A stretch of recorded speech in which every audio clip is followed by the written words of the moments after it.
Hello and welcome, my little chicken nuggets, and welcome back to our third episode of Cooking with Cooper. Welcome to GrowKids, hosted by Carl,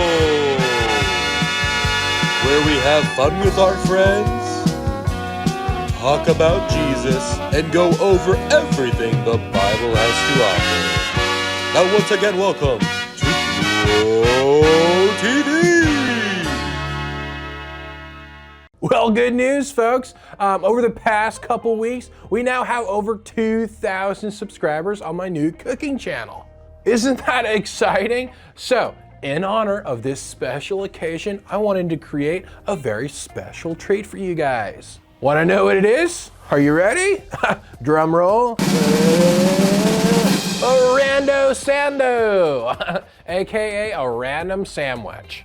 Yes, the famous sandwich that is filled with random stuff. We will take a ton of ingredients that don't belong together, put them in one sandwich, and then we'll try it. I do have one twist though. All the ingredients will be coming from what you guys comment. Isn't that exciting? I'm not scared at all. So go ahead, comment below what you think I should put in my sandwich. All right, go for it, guys. Whoa, bread. Oh, wow, that's surprising. You put bread on a sandwich. Done, my dude. Oh, a snack cake. All right, I got one right here, so we're gonna put that right on there. Ketchup. Oh, all right, if you say so. I guess I have to listen to you. Oh man, that's gnarly. Sick. And the last ingredient, let's see what it is.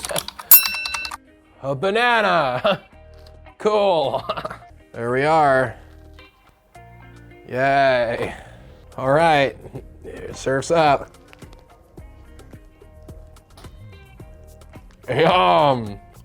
So good. It's like, wow, that is really good. Excuse me 1 second.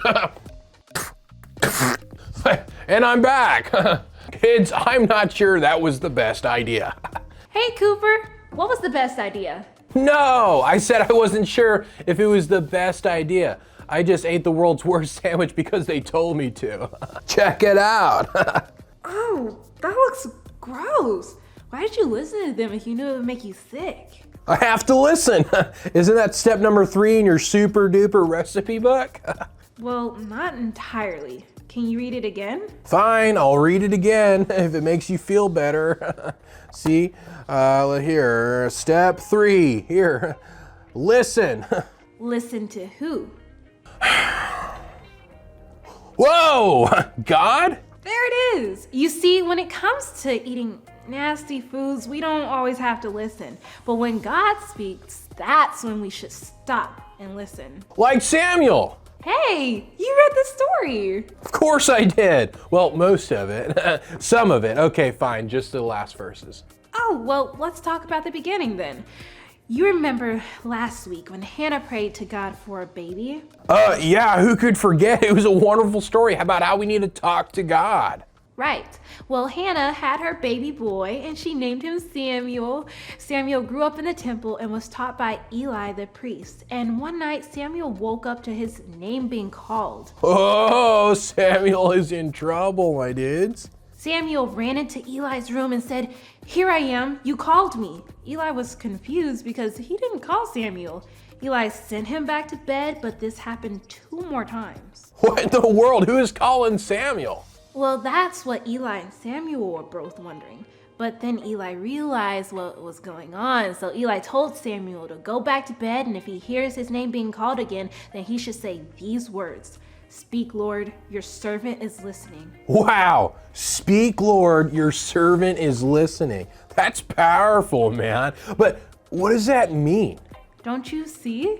Eli wasn't calling Samuel. No one was in the temple. So the only one who could be calling Samuel that moment had to be God.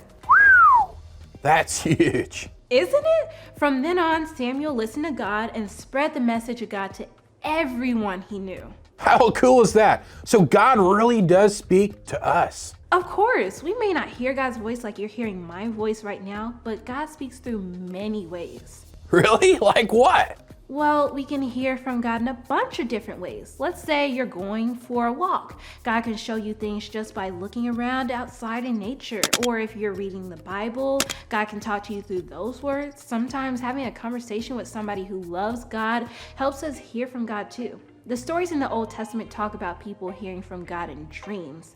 And the stories in the New Testament talk about hearing from God through the Holy Spirit. Whether it's nature, other people, dreams, the Bible, God speaks to us all the time. I guess you're right. God speaks to us all the time. But what? But even though God speaks to us, that still leaves us with one job to do.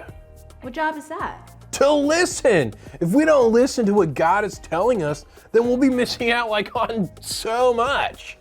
Well, Cooper, you're absolutely right. Listening to God is one of the most important things we can do.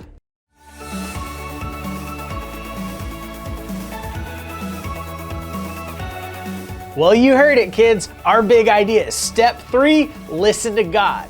So on the count of 3, let's say it together. Are you ready? 1, 2, 3. Step 3, listen to God. Good job, everybody.